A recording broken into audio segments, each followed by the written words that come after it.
Dr. Andrew Pinesett, the Premed protein expert here, and today's question submitted to me by a student was, should I do a PhD before going to medical school? And for me, this is a very straightforward question, so I won't waste a lot of you guys' time, but I think that you should only go get an advanced degree, a doctorate, a master's, anything of the like, if you have a genuine interest in that subject and you understand how you're going to leverage that in your future career. So it makes no sense to spend the time getting something like a PhD, which can take anywhere from, and nowadays a 3-year PhD is really hard to do. It's 4 to 7 to even 8 years of doing a PhD and then doing postdoctorate work possibly, all these kind of things before medical school. You're delaying that time until you're becoming a physician. For a degree you have no real desire to use and you're only doing it to become competitive for medical school. My advice is, how about you just become competitive for medical school by being a standout pre-med and doing well in your undergrad degree and being a standout in your extracurriculars and doing things that you're passionate about there and showing out and showing them you're excellent in 4 years instead of taking 10 years to get into medical school, right? And I'm not a person who says rush to medical school, but why do extra work, spend extra money, and do, like, it doesn't make sense to me. So what I would say is only do a PhD if you want to do it.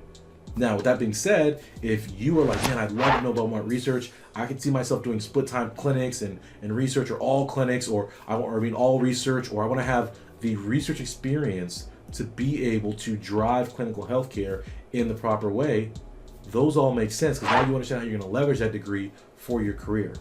Otherwise, it's just wasting time. So I think there's great stuff out there for PhDs. The one note I'll say about PhD, and I always kind of talk about this, is because I don't think students think about this. They think, oh, you get a degree, you get a job. And I saw an interesting meme the other day where it says, it's in the subway in New York, and it was a picture someone took of the wall, and it said, did you just spend $100,000 to get a $40,000 job? And what they're referring to is in college, we rack up all the college debt assuming there's going to be a job that's going to allow us to pay it off. And that's not always the case.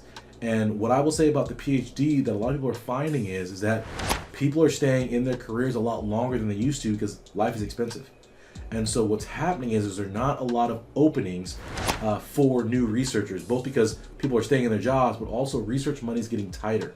Right? With the economy taking the hit, and I know the economy's bounced back, but there's a lot less grant money out there. It's a lot more competitive.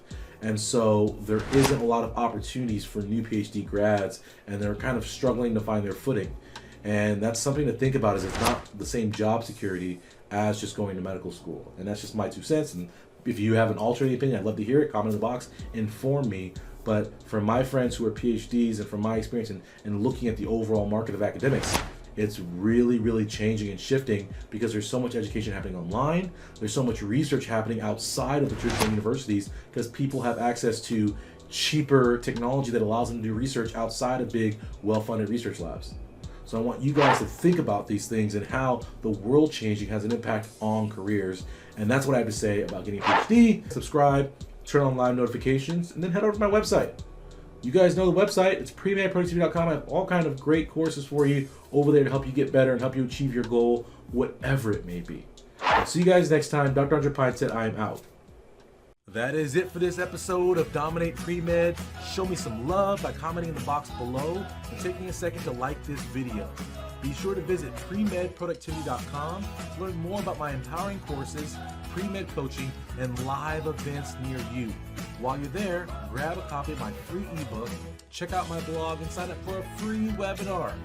Being a pre-med doesn't have to be filled with uncertainty and stress. You have greatness inside you. Let the Premed productivity expert show you how to unlock it so you can dominate pre-med and get into the medical school of your dreams. I'll see you next time.